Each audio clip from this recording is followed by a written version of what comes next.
I called it. I called that Sauron was getting buffed to a 2-2 a couple weeks ago on this Snapchat when we were discussing Starbrand. And if you don't believe me, roll the tape. I'm going to call it right now. Because I think that if you're going to try and fix Sauron and make it a playable archetype, Sauron turns into a 2-2. You heard it here first. You heard it here first indeed. So yes, Sauron goes from a 3-4 to a 2-2, which is a very significant buff for the archetype. Is it enough though? You have Starbrand now, which is now going to be obviously a 3-10, which you can play on curve with Sauron on 2, Starbrand on 3, Typhoid on 4, Red Skull on 5, and whatever else, right? Does it make the deck good enough? Does it make the archetype good enough? We have to test, we have to see. Now, this is a much more natural way to play. One thing I will caution against, though, is you have all these 10 or plus power cards. It's very important to note that traditionally, you would have cards like Armor in your deck, which you would play first and then Sauron on turn 3, which would result effectively in the Armor being in effect and not being impacted by the Sauron.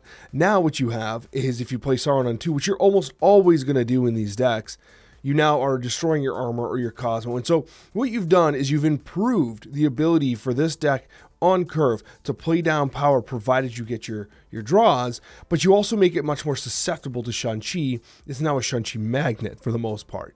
Now, of course, if you don't draw Sauron on 2, you can play your Armor on 2, right? So you can have both in the deck, but it's going to feel really bad when you draw that 2-3 Armor that's had its entire ongoing stripped away because of Sauron, but that was no different prior. It's just that, you know, they're stepping on each other's toes a little bit now, like Starbrand's toes are being stepped on with Sauron. So I like this change a lot. It makes perfect sense. And I actually do agree with Second Dinner's team's thoughts of, you know what, Starbrand on paper was going to be strong. I think that, like, it makes me wonder how much they tested it. Because for me, it seemed very obvious that Starbrand was a good card that needed better support, and moving Sauron to a 2 seemed like the appropriate level of support. And the reason why I say this is because if in testing they had realized this, I think I would have preferred that Sauron get buffed up front and Starbrand come out. I say this because now people can't roll for it in the Spotlight caches. Now it's a token only buy, and who knows when it's going to show back up in the Spotlight caches, if ever.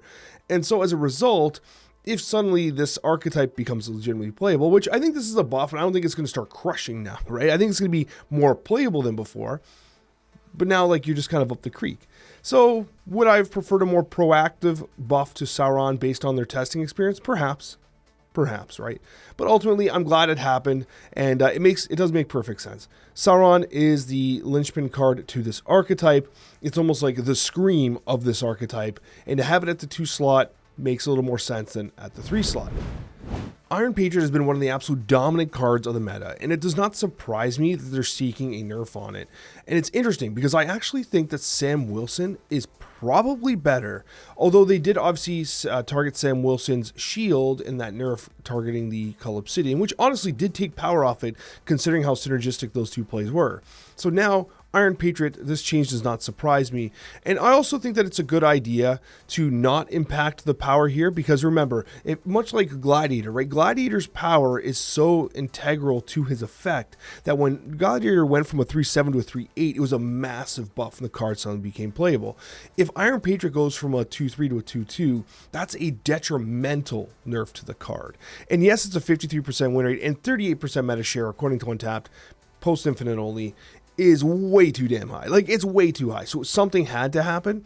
And I think that this honestly is probably the best change, giving the -3 cost. I like this as opposed to the -4 because as they identify in the note here, getting a free 4-drop could be a little bit too much of a power swing. Just think about the original Zabu and the ability to play 2 discounted 4-drops on turn 6, how impactful that was for the meta for so long. A free 4-drop is significant, and so now having it cost at least 1 is going to result in that turn 6 or whatever subsequent turn being meaningfully impacted, right? It's also worth noting that there's also a trickle-down effect to a nerf on Iron Patriot because it impacts cards like Rocket and Groot, Juggernaut, any of the cards that really like being followed up with by the Iron Patriot, or Iron Patriot preferred to be followed up by, I should say. So honestly, I saw this nerf coming from a million miles away. It does make sense. And I do think that this is the best way they could have approached it. Because if they took power off, I think that people that purchased the season pass would have felt a little ripped off. Because I think the power off is too much of a nerf. And I think that reducing the the kind of negative cost reduction is the most appropriate way to go. I agree with this nerf 100%. It had to happen. You cannot have de facto 2-drops that can go in any single deck. It's what Jeff was for a long time. But we've power crept the 2-drop slot so much that now Jeff doesn't see any play at all. Jeff is legit not good enough to make decks, which is insane, by the way, because you have the Sam Wilsons and the Iron Patriots, right?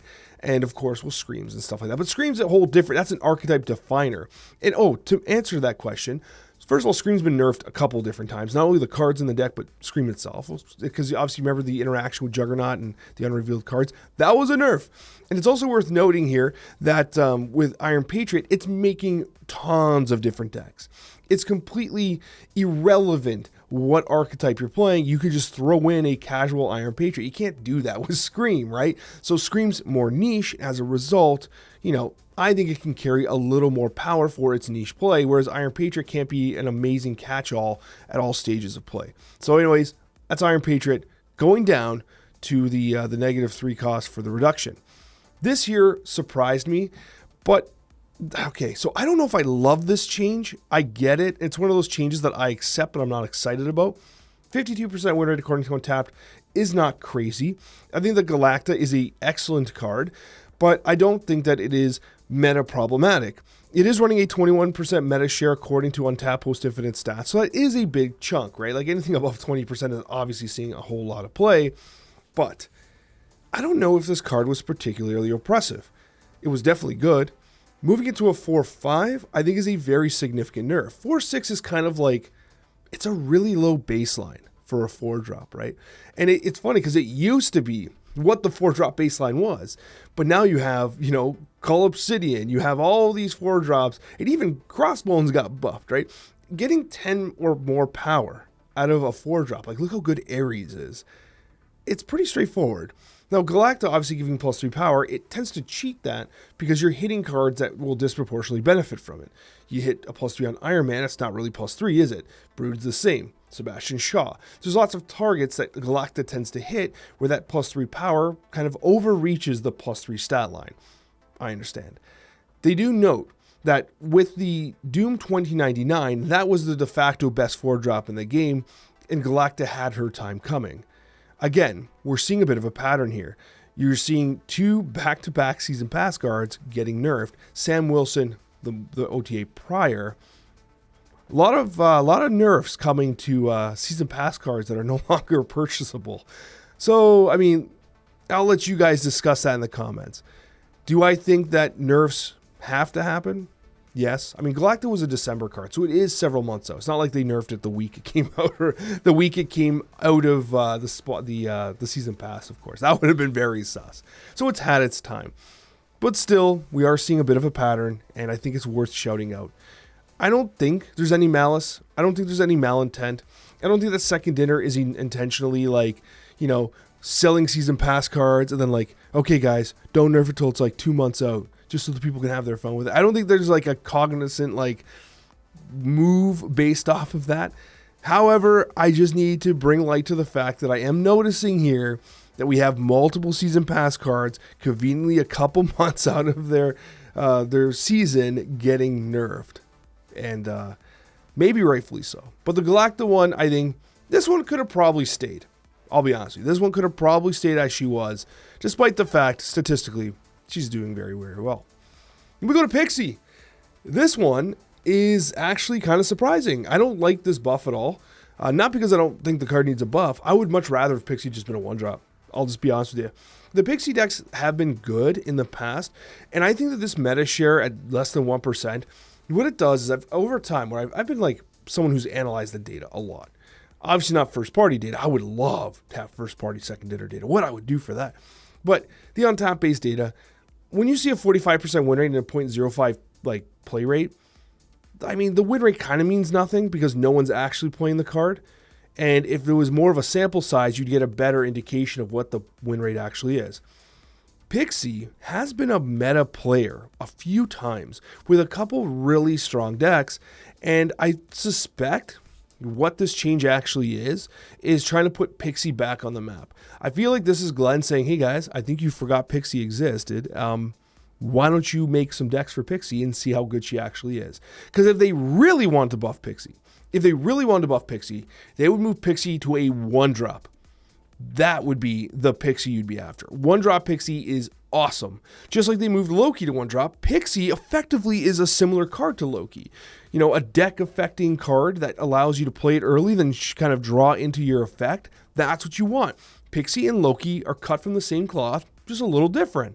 So this here is a, hey guys, you forgot this card exists, so why don't you play it a little bit, and if everyone forgets it, it's going to be dropped to a 1 cost. You heard it here first. That's all I'm going to say there. I do like Pixie, though. I think it's a fun card. I'm not a huge fan of the way it, like, shuffles and cards can end up with, like, their prior, like, energy, which, I mean, makes sense based on, like, the math on how it works, but, man, I just would prefer if it was always something different. But that would just maybe make the card a little too good. And then we go to Ghost Rider, who ironically I actually featured in my Conchu video. So I was trying Ghost Rider. Ghost Rider saw play during the Black Knight season, and obviously when Black Knight was kind of popular, and since then it kind of completely died off. Going from a 4-4 to a 4-5 it's a buff. I mean, Ghost Rider was seeing literally no play at all. I do find it interesting that they buffed it in the week of Conchu. They clearly don't have enough stats to back up whether or not the Ghost Rider Conchu synergies are impactful enough together. Because I experimented with it. I know others were experimenting with it too. It felt okay. Now it's going to feel a little better. 1 power is not insignificant in Marvel Snap. We've all lost games by 1 power. But really what you're looking for here is the opportunity to bring back very high impact cards. But, I mean, with the likes of Conchu, is Ghost Rider's, as they say, is his porridge just being eaten by the Conchu, realistically? We'll have to see, because Conchu is pretty interesting, and it kind of steps on the toes of Ghost Rider a little bit. But again, 3% meta share, 46% win rate. The 3% meta share actually surprised me. I think that might literally be just over the last week, getting that little meta share bump up with Conchu's release. So, but long story short, Ghost Rider needed something. It was not seeing very much play at all. I hope you guys enjoyed this video. I find these smaller OTAs still enjoyable. This was obviously not the craziest one. We've had way larger, way crazier OTAs, but it's still fun to see a little bit of a meta shakeup. Let me know what you think in the comments, and we'll see you on that next one.